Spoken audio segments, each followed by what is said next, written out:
gente vai conversar sobre a diferença entre gripe e resfriado. Eu vou conversar com o doutor Cícero Matsuyama, que é médico otorrinolaringologista e vai esclarecer as nossas dúvidas. Ele já está aqui no nosso estúdio. Tudo bem, doutor? Boa tarde. Boa tarde a todos. Prazer recebê-lo aqui, viu? É um prazer estar sempre com vocês aqui, explicar um pouquinho, para um entendimento mais popular, né? Então, a pessoa pode diferenciar entre gripe e resfriado. Que é uma pergunta comum, a gente ainda mais nessa época do ano em que as pessoas ficam muito resfriadas ou com gripe. Fiquei confusa, doutor. Qual é a diferença entre os dois? Então, basicamente, eles são causados por um vírus, só que são vírus diferentes, né? O resfriado quando a pessoa pega, o resfriado é um sintoma muito mais leve que a gripe. Que a gripe, que a gente toma até vacina, porque é uma entidade mais grave, pode levar até a morte. O resfriado não. Eventualmente pode provocar algum processo mais infeccioso, mas rapidamente debelado, espontaneamente, ou com cuidado com o médico, ou sozinho, até através de chás, tanto que as vovós, as mamães faziam pra gente. Dão certo mesmo, né? Dão certo. O resfriado sempre tem um curto espaço de tempo. A gripe é uma entidade também causada por vírus. O que é o vírus? É uma entidade bem pequenininha que a gente pega através de contato de pessoas, gotículas, tá?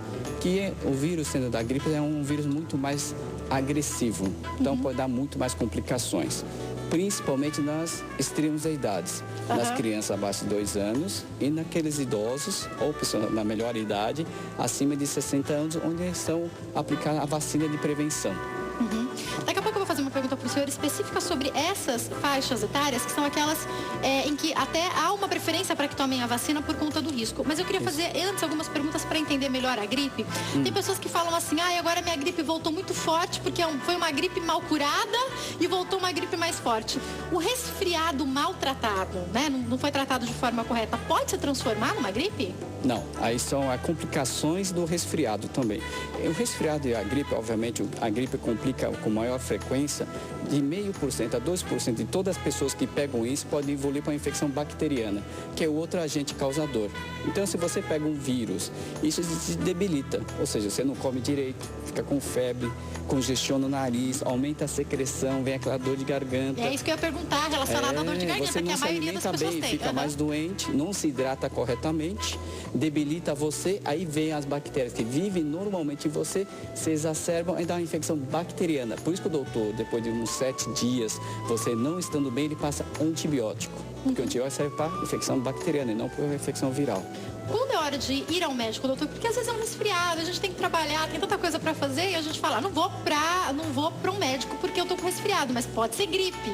E aí, doutor? Aí é basicamente o estado geral de como você está. Obviamente, em 12 horas você ficou muito mal, você não está se alimentando, a hidratação foi muito ruim, principalmente em criancinhas pequenas. Então, a gente sempre fala assim, nos extremos das idades, você deve tomar mais cuidado. Você, por exemplo, mais jovem que eu, está em torno de uma idade muito boa, né? Jovem, muito jovem, então acho que os cuidados são mais tranquilos, né? Agora, nos extremos de idade, você precisa tomar mais cuidado. Obviamente, estado geral.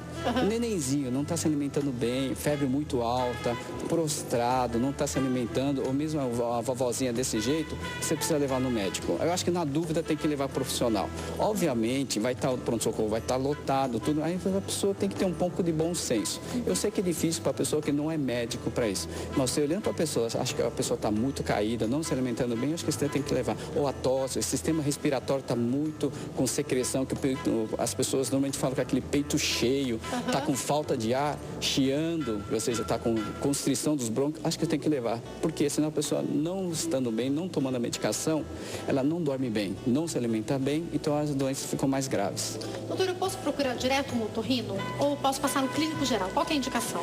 Aí vai do contato seu. De repente a pessoa tem um especialista que é muito seu amigo. Que já acompanha, né? Você tem confiança nele. Você tem que ir naquele colega. É um resfriado, mas o clínico geral acaba até examinando, te atendendo muito bem. Mas você tem aquele profissional que é especialista, mas você confia muito, acho que você deve procurar a pessoa que você confia. Medicamentos, automedicação, aqueles medicamentos que a gente tem em casa para dor de garganta, para gripe, vendem na farmácia muitos. A gente pode usar? Tem próprios para resfriado, por exemplo? Pode-se usar esses medicamentos ou não? Então, o problema é que quando a gente tem um remédio de casa, a gente jogou fora a bula, né? Muitas vezes tá aquela caixa de camisa que você ganhou, né? Ou a caixinha de sapato que você ganhou, deixou os remédios todos que sobraram e a gente joga fora a bula. Então, muitos remédios não podem ter contraindicações. Por exemplo, quem tem glaucoma, quem tem pressão alta, quem é diabético e assim vai. Quem tem alergia, né? Somente aspirina, AS, Tilenol, Novalgina, Dipirona, tal, tem muita gente que tem alergia. Então, a gente joga fora a bula. E muitas vezes, dando remédio em casa, às vezes pode provocar uma alergia. Mas na hora do aperto, às vezes de madrugada, é difícil, com a cidade perigosa, você não vai sair às vezes. É muito perigoso sair de hoje de madrugada de casa. Então você acaba dando medicação. Eu acho que os antitérmicos, alguns descongestionantes para pacientes jovens, você pode ser dado. Assim, nebulizações com soro fisiológico, esse tipo de procedimento eu acho que é bem tranquilo, pode ser usado mesmo. Principalmente antitérmicos, tá? E, né? Mais que isso, tranquilo. Aquele antibiótico que sobrou não vai fazer uso, porque mesmo porque não tá, você não sabe se realmente está infectado, se precisa, melhor aí para a parte médica. Mas a parte geral, antitérmico, somente em criança, né? E a infecção viral, tipo gripe, quando é de 6 horas já faz 39 graus. Imagina a mãe fica estressada. Isso que as mães falam, fala, né? Puxa, 39 aqui, dou banho morno, dou remédio e tal, né? Então, realmente, em criança pequena, que a pressão, a temperatura fica muito alta, realmente preocupa muito. Acho que isso aí pode medicar. É bom dar um banhinho nessa hora mesmo? Que é um mito, uma pergunta que as mães fazem. Banho morno é fundamental. Não pode ser nem quente, nem muito frio. O banho morno, né? Isso realmente diminui a temperatura. Não só ele, mas aí entra com a medicação antitérmica. Sem apavorar, né? Porque as mães, principalmente as mães de primeira viagem, costumam falar isso, eu não tenho filhos ainda, mas que elas ficam apavoradas, 39 de febre. E aqui a gente deve ressaltar aquela mãe que já teve a filha que teve convulsão febril. Aí ela estressa mais. Aliás, né? Com 39 graus já dá para acontecer, né? Não, já sabe que também é a intensidade, mas a rapidez com que ela sobe. Isso que faz com que... Porque a criança está com 36,5, que normalmente é a nossa temperatura. Chega a 39 muito rápido, e por 15, 20 minutos a pessoa convulsiona. A criança, né? Diferente do adulto, né? Então a criança convulsiona, não só pela intensidade, mas pela rapidez. Então, aí a mãe fica apavorada, toda vez vai querer. Então, toda hora que levar no médico, ou dar antitérmico e tal. Mas essas situações, até os médicos entendem, quando a criança tem convulsão febril, realmente os pais ficam muito preocupados para que a pessoa não tenha de novo a convulsão. Né? Doutor, falando sobre essas faixas de risco, tanto das crianças quanto dos idosos, as grávidas, a gripe ainda pode levar à morte? O vírus da gripe, inclusive o mais famoso, que a gente toma a vacina, é o H1N1 e 3 subtipos dela, né? Que a gente toma a vacina. Realmente, algumas pessoas suscetíveis podem levar para a UTI e realmente morrer, por incrível que pareça. E nessas faixas de idade, qual que são? Abaixo de 2 anos, acima de 60 anos, grávidas, profissionais de saúde e os presidiários também fazem uso, né? E aqueles pacientes que estão em tratamento para especiais, quimioterapia, eventualmente, oncologia, também eles tomam para evitar que a pessoa tenha essa gripe tão forte. Aí muitas pessoas falam, mas se eu tomar a vacina da gripe, eu fico doente. Normalmente as pessoas falam isso. As pessoas têm que entender que sempre, nosso secretário estadual da saúde, Davi Wiff, sempre fala que é um vírus de vacina de um germe morto, então ele não causa. Se você ficou gripado, você já estava incubando uma gripe. Porque o estado de incubação demora até 14 dias, tá? Porque as pessoas falam isso, né? Tomei a vacina da gripe, fiquei gripado. Isso aí, ou já era para a pessoa gripar, não tem nada a ver com a vacina, fica já com você alguns dias, né? Não é que você toma a vacina hoje que no dia seguinte você está ruim, né? Porque tem algumas vacinas que a gente tem, viu, Jaqueline, que são vírus atenuados, tipo sarampo e tal. Então a pessoa tem um sarampinho, às vezes se sente mal. Porque já tomou a vacina, febre portanto, amarela, bem mais leve, né? Às vezes tem pessoas que sentem mal quando tomam a febre, tem até febrezinha, dói o local que tomou por alguns dias, realmente assim, mas da gripe é o vírus morto, tá? Então realmente eles fazem estudos, mostram que realmente não causa nenhum transtorno desse tipo. Gente, pode ficar tranquilo então. Quem não está na faixa etária em que o governo disponibilizou a vacina, deve também se vacinar? Por exemplo, a gente estava falando, eu tenho 29 anos, eu não estou naquela faixa de risco, mas eu devo também me vacinar, doutor? Eu sempre oriento, né? E assim, por que tem a campanha, né? Que eu sempre falo, por que existe a campanha da vacinação? Para mobilizar...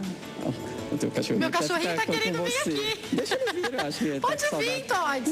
Fica à vontade, o Todd está aprontando nesse estúdio. Ele quer ficar com a gente. Então, por que tem, voltando, né? Por que a gente tem a campanha? Que é mobilizar a população. Não que não tenha vacina nesse período que não tem mais a campanha. Existe. Por que faz campanha? Para a população se conscientizar e você lembra, puxa, tem que vacinar contra a gripe, da polio, enfim. Mas voltando ao assunto, por que você deve tomar? Na minha opinião, evitar risco. Tá? Eu acho Se a gripe assim, vier, ela vem mais leve, é isso, doutor, quando toma gripe? fica poucos dias, às vezes vem uma febrinha, uma corizazinha tal, e vai embora, sem correr risco. A gente vacina você ou a pessoa que precisa, quem tem asma grave, doença pulmonar grave, para evitar de você morrer. Porque você pode morrer por causa da gripe. Tá? Isso é muito sério que o doutor está falando, e eu vou fazer uma pergunta específica sobre H1N1. Ela está controlada? Qual que é o risco que a gente ainda tem? Porque tem gente falando, não, imagina, eu não estou na faixa de risco, eu não preciso tomar vacina. Queria que o senhor falasse para nós sobre o controle dela. Então, hoje está muito bem controlado. Os índices de pessoas com doença é muito pequeno hoje por causa da vacinação, né? Quando a gente lembra que, acho que faz uns 5 anos atrás, que teve o surto, tá? Somente eu tinha até uma viagem marcada na Argentina, a gente ficou na dúvida, eu e minha esposa, será que vamos? Não tinha umas crianças pequenas, já marcamos, vamos que vamos. Nós fomos até nos aeroportos vazios, restaurantes vazios, sabe? Temos falado positivo, né? Então, mas a gente vai com medo realmente, mas realmente está controlado hoje, a gente vê, mas o problema é que o vírus é muito mutável. O que é isso? Ele muda a sua estrutura, a mesma coisa, eu estou aqui, de repente eu estou de terno azul, você não me reconhece, estou moreninho, tá assim, eu estou loiro, então ele muda muito. Então a vacina às vezes ele não te reconhece. Por isso que a gente vacina todo ano. E a gente faz o Cícero loiro no ano que vem. Só que o Cícero está moreno no ano que vem. Então assim vai. Tá? Então por isso que ele tem que ser tomado todo ano. Lógico, apesar da mutação, ele dá uma imunidade realmente muito boa. Por isso que a gente preconiza a pessoa tomar a vacina. É que nem as crianças, por exemplo, eu, por incrível que pareça, eu nunca tive nem sarampo, nem catapora, rubéola, eu nunca tive nenhuma dessas doenças.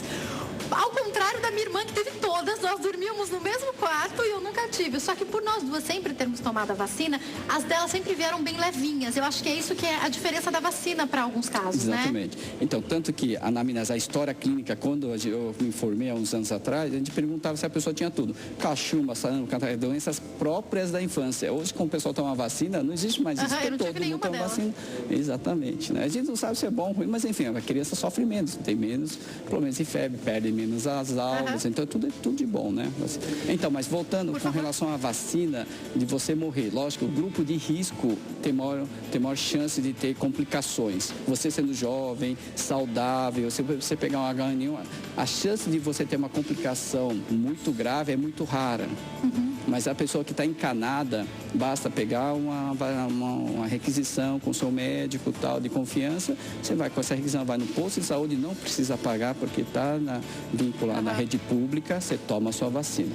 Tá, ok? Doutor, eu queria fazer uma pergunta sobre rinite, sinusites, problemas na laringe. Há uma relação com a gripe? Por que eu pergunto isso? Eu falo muito, então toda vez que eu começo a ter problemas na garganta, eu tenho muita dor de garganta, devia ter operado quando era mais novinha, mas fugir, tô sempre de olho para poder não ter problemas na fala. Então às vezes eu vou no médico e o médico fala assim, fica uns 2 dias quietinha, eu não posso. Não, eu ganho dinheiro com isso, não só você, trabalho, mas os operadores de telemarketing, as pessoas vendedoras, né? Pessoas que fazem palestras. Com certeza, aula, professores, Exato, enfim, professores que falam muito. Qual que é a recorrência, qual a relação até mesmo da gripe ou do resfriado com essas doenças? Então, até 2% pode ter complicações. Por exemplo, a rinite vem porque pode ser viral ou alérgica, como a gente mora numa cidade poluída como São Paulo, que nós estamos aqui no programa em São Paulo, né? Então, como clima seco, não chove, não se lava o céu, não se limpa, os poluentes, que o principal fator são os veículos automotores, né? Os carros, os ônibus, então realmente você vê no inverno aquela mancha cinza, então a população fica ruim. E sempre tem uma reportagem, clima seco, todo mundo mostrando pronto-socorro, todo mundo fazendo nebulização e assim vai.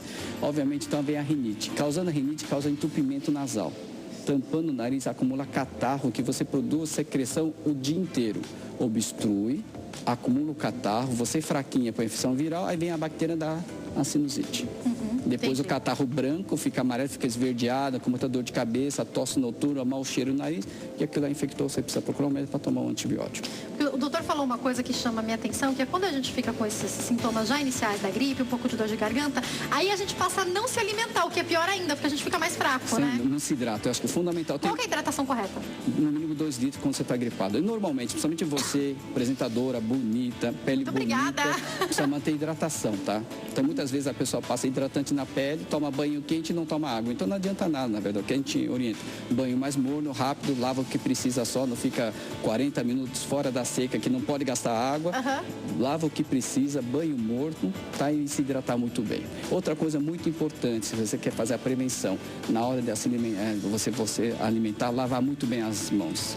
Porque o contato é gotícula. Se você pegou um metrô, pegou um ônibus, tal, na medida do possível, pegar um álcool gel, se for pegar uma maçã na sua bolsa dentro do outro, pode comer. Não estou falando para não comer, pode. Usa um álcool gel, passe e se alimente. Serve álcool gel que acho que depois da H1N1 a gente aprendeu a carregar na bolsa, né? Mas agora já caiu de novo, né? Paramos de novo, né? Aqui tem alguns espalhados pela TV, pela HIT. E uma curiosidade que eu tenho agora, doutor, aqueles dispensers, exatamente. Né? Lavei a mão com água e sabão. Isso tem que tirar sujeira. Vale a pena também. Às vezes, gente, quando você chega da rua, você não fez nada. Você saiu da sua casa, eu mesmo, vim dirigindo, aí você pega dinheiro, pega o papel do estacionamento. Exatamente. A hora que eu lavo a mão, a água sai suja. Então mesmo. E é um espaço curto, né, de distância. Precisa lavar. Passa o álcool gel depois também? Passa, por favor. E sempre com... Normalmente hoje tem uma substância hidratante junto com o álcool gel. Então não resseca tanto, né? Que é muito importante, tá? Então não é importante falar assim, né? Se a sua mão tá suja, cheia de sujeira, não adianta você passar álcool gel. Tem que lavar com água e sabão. Primeiro, lógico, se não tiver nada, sua mão tá suja, tá com fome, não tem jeito, passa um gel melhor que nada, né? Mas enfim, o ideal é você fazer uma higienização da mão. Como eu tô sempre maquiada, então você tá sempre passando a mão, sempre sai meio bege, sabe? Porque sai um pouco de base junto. Então. Tem que lavar direitinho, né, doutor? Isso ainda faz muita diferença. Na hora da alimentação, eu não quero que isso fique um toque. Porque a gente tem muitas pessoas que têm toque, não para de lavar a mão. Lava 30, 40, até um tratamento emocional, tem que ser tratado esse negócio. Mas assim, na medida do possível, você vai se alimentar e tal, lave a mão, né? Chegou da rua, faz isso, volte a carregar o álcool gel que você acredita, na época da surto da H1N1, caiu pela metade o índice de conjuntivite na população de São Paulo? Porque as pessoas estavam lavando a mão corretamente. E como a gente coloca a mão no olho, né? Qualquer coisa que a gente faz, a gente está por perto, né? Em São Paulo, é olho e nariz, né? Sem querer, põe a mão no nariz, né? Doutor, e a laringite? Laringite é um acometimento, tá? Que você não enxerga no exame clínico habitual. Você sabe através da história do paciente, que é a rouquidão ou tosse, que o pessoal normalmente chega assim, doutor, tô com tosse de cachorro. Tá? Então aquela tosse rouca e tal, que vem normalmente por vários motivos. Tem viral, tem por causa do ar de São Paulo, alérgica e tal. Então dá aquela rouquidão. Profissionais da saúde, profissionais que usam a voz, como você, tem muito problema de laringite, ou inflamação das cordas vocais. O extremo são lesões, deixar essa inflamação para ter lesões cancerígenas, né? Exemplo clássico, o ex-presidente Lula teve um problema desse tipo, que está ligado ao tabaco, ato de etilismo, às vezes muitas vezes tem refluxo gastroesofágico, assim vai. Então o conjunto de fatores faz com que a pessoa tenha lesões tumorais na garganta. Uma curiosidade agora, doutor, eu me lembrei de alguns cantores aí famosos, um especificamente, que a gente sabe que tá com a voz, coitada, tá bem atrapalhada aquela voz dele. Cantar errado pode prejudicar também? É que com o tempo, é igual você usar um sapato errado. Você começa a pisar errado, começa a dar não só dor no pé, dá dor no joelho, no quadril, na coluna e assim vai. Então, falar errado Gostar também... a voz, professores têm muitos problemas, isso, né? Você começa a forçar, tanto que a pessoa começa a ter a musculatura hipertrofiada no local errado. Então, precisa procurar, ou muitas vezes, uma pessoa de canto, que é uma professora de canto, junto com uma fonoaudióloga. E um profissional otorrinolaringologista também, onde ele vai te orientar como utilizar melhor a sua corda vocal, com a hidratação, que musculatura você deve usar e assim por diante. E é importante porque a gente ensina até na hora da alimentação como você deve fazer. Alimentar devagar, respirar de jeito adequado, tudo isso é muito importante na nossa vida. Como sentar, né? Porque a gente come tudo torto, vai se alimentar. Às vezes come em pé, né? Não senta direitinho no fundo da cadeira, tudo isso é importante, são orientações muito pequenas, básicas, que melhoram a sua qualidade de vida. Que o pai, o vô sempre fala, senta direito na cadeira para comer, menina, você fala besteira, vou comer no sofá assistindo TV, faz diferença. O que a gente nota hoje, né, que a pessoa fica no iPhone na hora de jantar, vendo televisão, não se conversa mais, come em 10 minutos. Nem olha na cara um do outro. Não, que antes era um ritual jantar, hoje já não é mais um ritual, né? O pessoal come rapidinho em 10 minutos, já vai para cada um pro seu quarto. Doutor, eu vou abrir aqui, que eu tenho certeza que tem perguntas chegando, vou abrir a nossa fanpage, tá? Você pode fazer a sua pergunta pro doutor, é só procurar facebook.com nosso PGM. Não esquece de mandando também as fotos com seu pet e pode ligar, 0 operadora 11 3337 5886, 0 operadora 11 3337 5886. Doutora, aquele sorinho caseiro que a gente faz com sal e açúcar, ele é bom para hidratação em casa? É bom, mas tem uma medida certa, né? Então é 1 litro de água, né? Uma colher de sobremesa de açúcar e uma colher de chá pequena de sal, tá? Então a hidratação é importante, mas tem que cuidar da doença de base. Muitas vezes é uma doença infecciosa, tal, que tem que passar no médico. Obviamente, nos primeiros dias não precisa passar no pediatra, mas depois de alguns dias precisa. E cuidar da alimentação, que a criança está assim, normalmente a criança é difícil, adulto tá com esse problema, a gente não dá alimentos laxativos, evita verdura, tal, coisa que aumenta muito o trânsito intestinal, o movimento intestinal. O que a gente faz? Dá goiaba, maçã, banana maçã. Na verdade, assim, fala, cocô tá mal, ele dá coisa durinha, né? Então, a papinha, se for uma papinha mais resistente, com maisena, biscoito de maisena, né? Aqueles biscoitos mais simples, não muito recheados com açúcar, vai muito bem. Chazinho, hidratação. Era para sua pergunta que eu ia te fazer agora, é sobre virose. A pessoa começa com uma dor de garganta, às vezes uma gripe, daqui a pouco tá com vômito e diarreia. Tem que procurar o médico também? Às vezes a gente tem que esperar uns dias. Só se prorrogar? Só se começar a ficar muito caidinha ou desidratada, você realmente precisa ir. Quando tem diarreia, junto com vômito, é viral, tá? É difícil ser bacteriano. Aí você sabe que é autolimitada. O que é isso, essa palavra difícil? Normalmente até 5 dias esse quadro se resolve. Obviamente a criança está muito caidinha, você vê que o olho está fundo, que a gente tem que levar para tomar um soro para dar uma hidratada, né? Se for assim, não está brincando, tá, beleza. Deixa em casa, vai hidratando em casa. E não precisa comprar aqueles produtos caríssimos. Hidrata, dá suco laranja, dá água, chazinho. Não precisa comprar aqueles de R$16 um potinho, não precisa fazer isso, né? Doutor, remédio, aliás, já que a gente está falando sobre isso, remédio genérico tem a mesma eficácia? Na verdade, deveria. Só que hoje eu não sei como andam as fiscalizações. Não vou dar pitaco num lugar que não é meu, mas deveriam. E deveriam ser de uma forma séria. E quem faz errado deveria ir para cadeia. Tá? E realmente deveriam ser da mesma forma. Mas hoje, se o paciente pesquisar muito bem nas farmácias, tem remédios de marcas que são até mais baratos que o genérico. Então, não prestar muita atenção. Se possível, passar aquele que o médico passou. Se ele passou determinada marca do produto medicamentoso, comprar daquela marca. Tá? Em alguns casos. Não dá. Tá? Mas aí tem os postos de saúde, que alguns medicamentos têm disponibilidade, obviamente dependendo do último dia que foi entregue. Entregou na segunda, na sexta-feira não tem medicação, mas volta na segunda-feira, que às vezes tem no posto de saúde. É verdade, você não precisa se desesperar, porque naquele dia não tem, calma, vai chegar. Conheço muitas pessoas que pegam remédios no posto, que são atendidas no posto, mulheres, pessoas que vão tem amas, né, espalhadas aqui. Temos muito que melhorar, mas São Paulo tem muita coisa boa também. Apesar de ser uma cidade grande, todos os problemas de uma metrópole muito grande que nós temos, né? A disparidade social muito grande, mas a gente tenta ainda, acho que posso, dos pacientes que mais carentes, que eu atendo desde a filantropia até os pacientes classe A, os pacientes da filantropia, eles conseguem sim. Com dificuldade, né? Mas conseguem. Doutor, agora eu quero pular, o senhor falou uma palavra agora há pouco, que são as alergias, e eu quero perguntar sobre elas. Eu tô aí com meu cachorrinho, todo peludo. Quando eu era criança, eu não tive nenhuma dessas doenças, como eu falei, sarampo, catapora, rubéola, não tive nada disso. Porém, alergia a tudo, alergia a tapete, a bicho de pelúcia, tinha que tirar tudo. Qual que é a relação? A gripe pode ter alguma relação com alergias? Não, é que muitas vezes, viu, Jaqueline, confunde. Quando é resfriado de gripe, normalmente vem com febre. Se você tem o nariz escorrendo, aquela coceira na garganta sem febre, normalmente é processo alérgico. Muitas vezes, quando você chega no pronto-socorro dessa forma, até confunde às vezes, vê se não está infectado ou não, vírus ou bactéria, não importa. Aí a gente olha a sua carinha, o estado geral. Você vê que você está muito bem assim, você fala assim, não, isso aí é só um processo alérgico. Está caída, tal, com febre, é um processo infeccioso. Agora, doutor, a dúvida é, olha só a minha equipe aproveitando para fazer selfie com Todd. Então, beleza isso. Eles vão mandar para aparecer de novo. Daqui a pouco eu mostro, pode mostrar, mostra fazendo a selfie. Olha lá. Ai, meu Deus, que delícia. Depois eles querem aparecer no final do programa, que você vai mostrar, né? Pois é, vou mostrar do pessoal em casa. Vai mandando sua foto, tá? Você vai aparecer aqui, o seu pet também. Doutor, eu queria perguntar a respeito disso. Eu já ouvi muitas pessoas falarem que quando você tem um neném, você tem que tomar cuidado. Você tem cachorro ou gato em casa, para a criança não inalar o pelo, não sugar o pelo de alguma maneira, que isso pode trazer complicações. É verdade? Não, isso depende muito de pessoas. Sabidamente, abaixo de 2 anos de idade, é difícil até fazer exame alérgico, tá? Você leva um especialista alergologista, dentista e fica difícil até ele fazer. A partir dos 3 anos, a gente consegue ver se a pessoa não é alérgica. A gente acaba dando antialérgico, dando através dos sintomas, tá? Mas isso é meio mito, não é muito verdade, não. Então fica tranquilo, você que tem seu pet. Não precisa, lógico, deixar entrar no quarto da criança. Dormir você na pode tomar cama da criança, né? Eu sei que tem todo esse carinho especial e às vezes muito pet dorme junto com você e tal, mas na criança pequena tenta segurar um pouquinho, né? Dorme na sua cama, que é adulto. Pronto. Deixa a criança sem Depois a criança cresce e vai para sua cama mesmo, então tá tudo certo. Doutor, e com relação aos anticorpos, já que a gente está falando de crianças, as mães têm muitas dúvidas, principalmente as mães de primeira viagem. Eu já falei, não tenho filhos ainda, mas estou planejando.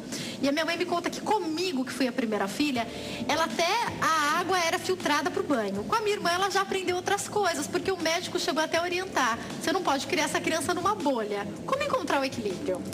Isso é do dia a dia da família, a família se sentir segura. Senão a gente não pode forçar a barra. Muitas vezes é a mesma história da chupeta, né? A primeira você ferve, esteriliza, não podia cair no chão, não pode se encostar. A segunda você passa água e sabão, a segunda você põe na boca, esfrega na calça e põe na boca do terceiro. Então o terceiro é mais forte. Mas existe sempre a faixa de segurança da família, onde a família se sente tranquila. Se você acha tranquilo, tem que ferver, ferva. Se você achar que não precisa, não precisa. Obviamente a gente tem um sistema imune muito bom, tá? Isso não quer dizer que quem vive na lama é mais forte que você que sempre tratou no pão de ló. Absolutamente. Depende muito da pessoa. Obviamente, as pessoas suas, sabidamente, que a gente tem, que vive na rua hoje, a gente nos Estados Unidos chama de homeless, né? Ou aqui que vai embaixo das pontes, eles têm uma imunidade um pouquinho mais potente que você. Porque vivem num meio mais insalubre. Mas isso não quer dizer que você for falar, você não vai ficar doente. O corpo se adapta à resistência, né? Com certeza, na necessidade, né? Doutor, eu queria que o senhor explicasse um pouquinho pra gente agora sobre as complicações que podem acontecer, pensando em todos os problemas relacionados a ouvido, garganta, laringe, e que podem evoluir para doenças como um câncer. Por que essas coisas acontecem? Na verdade, assim, se for pensar no tabagismo, o que é o tabagismo? É aquela fumaça quente que te queima por dentro e elimina substâncias químicas que promovem o câncer. Se você fuma, ou sua pele, que você que é muito branquinha, bonitinha, vai para o sol, pega, o sol queima. Você cicatriza. Aí queima de novo, ou você está fumando ou pegando o sol, cicatriza de novo. Você fuma, queima de novo, cicatriza. Fuma, queima, cicatriza. Até que chega uma hora que o trato respiratório, o gás, renova mais ou menos 24, 36 horas toda a pele, o revestimento. Até que uma hora multiplica, sai uma célulazinha esquisita. Só que por causa das substâncias, o passar das primaveras suas, você não reconhece mais. Porque você agora já que está produzindo células cancerígenas no seu corpo. Mas seu sistema imune chega e elimina. Só que ninguém sabe ainda que algumas substâncias, inclusive tendo cigarro, faz com que você não reconheça essa célula como doente. Então essa célula prolifera. Então, além da agressão, por isso que no colo do útero também precisa fazer o Papa Nicolau, porque a agressão constante, junto com o corrimento, com alguma coisa, você pode proliferar células neoplásicas, porque pelo contato direto da agressão, ou hora do pênis, ou qualquer outro objeto, mas não importa. Então, o lugar que tem muita agressão, você precisa tomar muito cuidado. E isso, acompanhado com algumas substâncias, aumenta muito a chance de ter o câncer. Na verdade, o câncer você está produzindo agora. Todos nós, é assim que funciona. A todo momento. Só que você chega no sistema imune, ele come e joga fora. Só que ninguém sabe por que, de repente, você não reconhece aquela célula como doente. Aí ela se prolifera. E daqui a pouco eu vou perguntar isso para o doutor. Há pessoas, portanto, que fumam ou fazem algumas coisas que podem complicar ainda mais. Eu vou perguntar se tem relação com hereditariedade também, mas eu pergunto já. Antes eu vou mostrar uma foto que já chegou. Tem fotos chegando. Vamos mostrar a primeira da Bruna? A da Sabrina, desculpa. Esse é um shih tzu, Sabrina, né? Acho que é um shih tzu esse, né? Ela colocou? Ah, Sabrina, que lindo. Será que é macho ou fêmea? Ó, vai mandando sua foto. Conta pra gente, Sabrina, se é macho ou fêmea. Manda sua foto pra você concorrer a prêmios. Entra lá na nossa fanpage, bate uma selfie agora com seu cãozinho. A gente tá esperando com a sua cachorrinha. Pode ser com seu pet, se for um gato, se for um pássaro. Manda pra gente que a gente vai mostrar, tá? Tem vários recados chegando. A gente vai tentar ler todos até o fim do programa, tá? Doutor, no caso de doenças mais sérias, como câncer, por exemplo, eu queria falar um pouquinho sobre fatores de risco, sobre quando a gente se expõe, como o tabagismo, que a gente sabe que é uma exposição, versus hereditariedade. Os dois têm peso? Sim, se a pessoa, por exemplo, o pai morreu de um câncer na garganta, tipo o Lulinha. Sabidamente o pai teve problema na laringe, teve um câncer na laringe. E a gente fala para ele não fumar mais, porque mais um índice a mais um motivo a mais.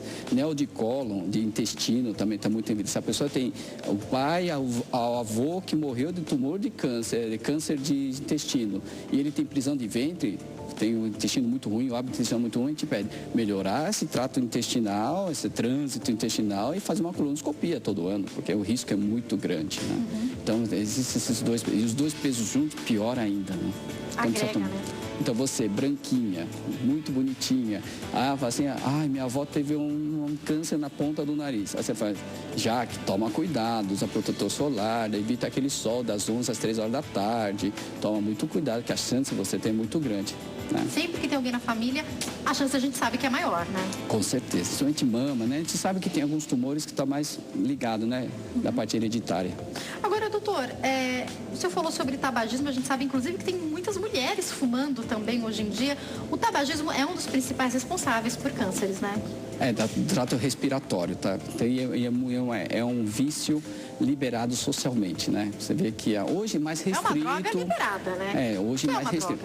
Porque tanto que a pessoa que fuma a primeira vez tem uma tontura incoercível, às vezes, né? Muitas vezes começa Eu não sabia disso, doutor. A primeira vez a pessoa geralmente tem uma reação. Tem tontura, tosse e tal, né? Mas é liberado, lógico que a gente sabe que para você comprar um maço de cigarro, você ter acima de 18 anos, e cada vez está, graças a Deus, está mais restrito. As propagandas já não são mais você para fumar, por exemplo, num estúdio desse, você não pode mais fumar. Mais uns 25 anos, quando eu me formei, era liberado, né?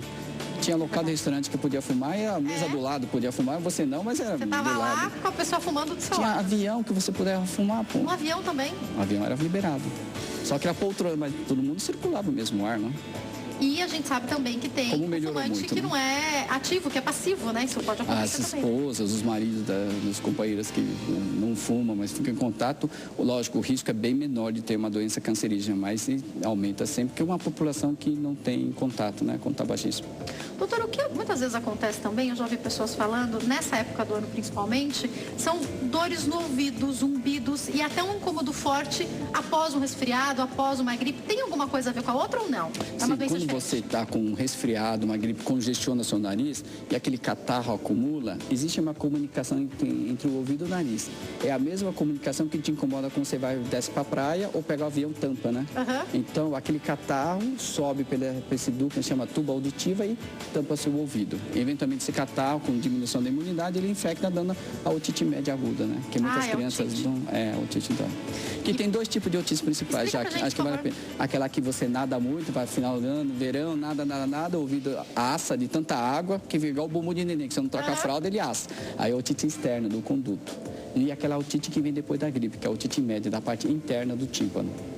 O que a gente a gente pode tomar algumas medidas em casa, como me orientou a minha mãe uma vez e falou, pega algodão com aguinha morna, coloca no ouvido que melhora. Pode fazer isso ou não, doutor? Pode. A gente sabe que Porque isso me melhorou muito. Não, melhora muito. Então, um dos nervos que inerva essa parte do ouvido é o quinto par craniano, chama trigêmeo, ele é muito sensível a temperaturas frias. Então, compressinha quente. Pega uma fraldinha, esquenta no ferro, põe lá e dá um analgésico. Isso melhora muito. Uma dipirona, um AS, um ibuprofeno, não importa. Isso melhora muito. E evitar tomar sorvete, alguma coisa que resfrie seu corpo. Quando for sair na rua e tá frio, um cachecolzinho, uma coisa proteção que diminui muito a dor. Então, o que a mãe fala, não toma gelado quando tá com gripe, não toma gelado quando tá com dor de ouvido, é verdade, né? É verdade, e não pinga nada no ouvido. Que não é pra pingar nada. Não, que não seja a coisa do que o produto que o médico passou, o medicamento, né? Orientado diretamente pelo médico. Com certeza. Né? Então, tô recebendo algumas mensagens aqui, doutor, no caso das crianças, é sempre importante levar ao médico caso surja uma dúvida? Leva no pediatra ou pode levar direto no otorrino? Não, leva sempre no pediatra primeiro, eu acho, né? O duro é que hoje a pediatria esteve assim, em pouco sucesso normalmente na especialidade médica, né? Por causa dos baixos, remuneração e tal. Então é difícil até os hospitais arrumarem bons pediatras para colocar no plantão. Então o otorrino, às vezes tem muito mais otorrinolaringologista que pediatras, que é o errado, devia ter mais pediatra que o otorrinolaringologistas. Mas se a facilidade de levar no otorrino é muito melhor, leva no otorrino. Porque às vezes o médico de confiança é o otorrino, acontece assim nas famílias, né? Acontece muito. Doutor, uma outra dúvida aqui no caso de um idoso, ele pode ficar internado por conta de uma gripe? Pode, principalmente a parte pulmonar, né? A complicação basicamente no idoso é a pulmonar, viu, Jaqueline? Então, muitas vezes pode levar até na UTI, tá? São situações raras, mas é uma coisa que precisa de muito cuidado, até intensivos, por isso que a gente leva para a UTI, pela falta de ar. É uma coisa incrível. Que fantástico. É raro isso acontecer. Mas acontece. Acontece. E quando a gente pensa em UTI, às vezes as famílias, as pessoas se apavoram muito, mas tem a ver com ser melhor assistido também, né? Tem um tratamento, por isso que chama, né? Terapia intensiva, que sempre vai ter uma enfermeira te olhando lá. Porque você põe num quarto de hospital comum, ela vai passar eventualmente ou depois de um alerta que você dá naquela campainha, né? Ou normalmente não se passa direto, não tem não. E o monitor tá ligado direto, né? Pressão, temperatura, saturação de oxigênio e tal, tudo no monitor, né? E qualquer coisa ele apita, a enfermeira vem, ou você sempre tá passando, né? A cada 10 minutos tá passando gente. Ou médico, ou enfermeira, ou auxiliar de enfermagem. Bom, eu tô caminhando para encerrar, mas só uma coisa que o senhor falou que eu acho que é muito importante é lembrar, não vai pingar nada no ouvido, porque essa é uma época que o ouvido da gente às vezes dá alguma coisa, não pinga nada se não for orientado pelo médico. Eu já vi de tudo, desde azeite de oliva moura até xixi. Azeite de oliva, xixi, leite materno. Cebola quente no ouvido. Não, na verdade não é a substância, é sim o calor emanado que diminui a dor, tá? Então qualquer coisa que você fizer quente... melhora, né? Então uma compressinha no ferro, a melhor coisa. E se você pingar alguma coisa, o doutor vai examinar, fica aquele negócio cheio de secreção, melecado, ele não vai saber nem o que é aquilo. Nossa, é cera, misturando, fica difícil para a gente fazer o diagnóstico. Então a gente tentar facilitar o diagnóstico da gente. Deixa eu ver aqui que estão chegando perguntas. Espera aí, tá, gente? Eu vou tentar ler a de todos, também estão chegando fotos. Ai, gente, será que eu consigo? É um atrás do outro, né? É um atrás do outro. Eu tô tentando, gente. Daqui a pouco eu mostro. Cassiane também mandou várias fotinhas com o pet, coisa mais linda. Eu mostro já. Gente, pra gente finalizar, eu queria que o senhor falasse, doutor, a gente falou especificamente sobre gripe e resfriado, mas tem outras doenças que são importantes as pessoas conhecerem para essa época do ano? É basicamente isso. Tem os processos alérgicos, né, Jaqueline, que eles são muito importantes. Então, se o seu olho está irritado, limpar bem com solução fisiológica, tomar cuidado, por exemplo, vocês que usam muito maquiagem e tal, ao se deitar, limpar muito bem, que esses produtos de maquiagem costumam ser alergênicos, né? Uhum. Então, a pessoa que é já alérgica por si só, comprar os produtos anti-alergênicos para minha pele é uma frescura só. E se o lápis de olho pode ser qual for, se eu não tirar para dormir, parece que no dia seguinte... são muito mais caros, né? E tem marcas específicas, a gente sabe. Então, mas tentar o máximo possível evitar, né? Por exemplo, a pessoa que é alérgica, a gente fala que tudo tem que ser meio que sem perfume. A gente até brinca que a pessoa tem que ficar meio fedidinha mesmo, que é melhor para a saúde às vezes, né? Que passa muito perfume e tal. E se a pessoa tem poder aquisitivo razoável, bom, a gente pede para pelo menos ter uns 5 ou 6 perfumes onde ela vai alternando aqueles perfumes, né? Porque se ela aplicar o mesmo perfume no mesmo lugar, se sendo alérgica, ela começa a sensibilizar a pele naquele local. Então, o ideal, se a pessoa puder, obviamente, né, é usar uns 5 tipos que ela vai alternando, né? Ou espirrar na roupa ao invés de espirrar diretamente. Aí, provavelmente mancha a roupa. É um problema isso, né, doutor?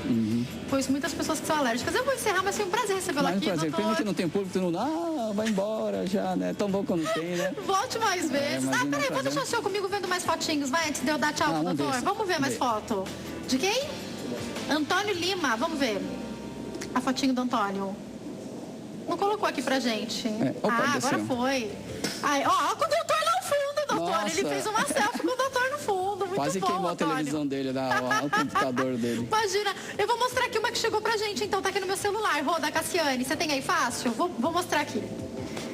Ela não fez a selfie na TV, mas ela pegou do carro. Ó, acho que ela já devia ter essa... Ai, meu Deus, tô tentando mostrar. Acho que ela já devia... Às vezes por causa da luz, às vezes reflexo, né? Ai, meu Deus. O senhor tem pet, doutor? Tem um shih tzu. É meio mesticinho, mas... Tem um shih tzu, que delícia. É meio shih tzu, meio iado. Por isso que eu falei, acho que é um shih tzu e tal, mas é meio... Eles dominam a vida da gente, é um negócio louco mas que esses bichos fazem. Mas você sabe que essa paixão pelo pet, às vezes a gente tem algumas pessoas, não acontece em casa, mas a paixão é maior do que você tem com o seu filho, tá? O senhor sabe que eu fiz esses dias um bate-papo sobre isso? Os extremos, a coisa fica fascinada. Bicho é bicho e ele também não é bom pro animal ser tratado como gente, tem que tomar cuidado com isso, bicho é bicho, gente é gente, tá? E, lógico, ele pensa que você é bicho. Ele pensa que a gente é bicho e que ele é gente. Tanto que, assim, às vezes, muitas vezes, fala, nossa, tal, ele parece que é gente. Não, ele pensa que você é bicho. É verdade, é bom a gente ficar ligado nisso, né, doutor? Volta mais vezes. Lógico, só você convidar para mim vai ser um prazer. Foi ótimo recebê-lo aqui. Estou sempre à disposição, sabe? Vamos combinar outros assuntos? Com certeza. Vou passar o site, que é o www.ciceromatsuyama.com.br. Tem também o e-mail, que é ciceromatsuyama@hotmail.com e os telefones do consultório, 0 operadora 11 50 82 34 20 e 50 82 3659. Mais uma vez, doutor, muito obrigada, Imagina, viu? foi um prazer. Uma ótima tarde. Pra você também. Eu vou para um break rapidinho, daqui a pouco eu tô de volta.